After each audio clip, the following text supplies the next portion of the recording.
Party समाचारमा हार्दिक स्वागत छ।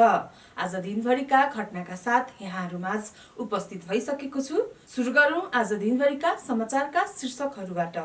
मन्त्री परिषद विस्तार, 4 मन्त्रीले राष्ट्रपति समक्ष लिनुभयो शपथ। एनजी सुशासन योद्धाका 45 जनाको शालिग संसद भवन परिसरमा बनाइने। महिला मन्त्री श्रेष्ठद्वारा पदभार ग्रहण। विदेशमा पनि मतदानको व्यवस्था मिलाउन प्रमुख आयुक्तलाई अनुरोध। हिमपातपछि हुम्लाको लिमी गाउँ पूर्ण रूपमा बन्द। राज संस्था जनमत संग्रहबाट होइन, सबैको सहमतिबाटै पूर्ण स्थापना गर्नुपर्छ राप्रपा। परियारलाई सन् 2025 को अम्बेडकर अन्तर्राष्ट्रिय पुरस्कार। आम नागरिकलाई सुशासनको अनुभूति हुने गरी काम गर्नेछु नवनियुक्त मन्त्री भण्डारी। एमालेको महाधिवेशनको व्यवस्थापन अन्तिम चरणमा 10,000 स्वयंसेवक परिचालन गरिँदै बुढी गण्डकी आयोजना निर्माण अघि बढाउन पहल भइरहेको छ मुख्यमन्त्री पाण्डे। मधेसमा सत्ता गठबन्धन बीचको बैठक निष्कर्षविहीन। चुनाव सम्पन्न गरी अहिलेको अवस्थालाई सहज निकास दिन आवश्यक राष्ट्रपति पौडेल। चीनले नयाँ इन्टरनेट उपग्रह समूह सफलतापूर्वक अन्तरिक्षमा पठायो। राप्रपाको निष्कर्ष संवैधानिक राज संस्था राष्ट्रिय सहमतिबाटै पूर्ण स्थापित हुनुपर्छ।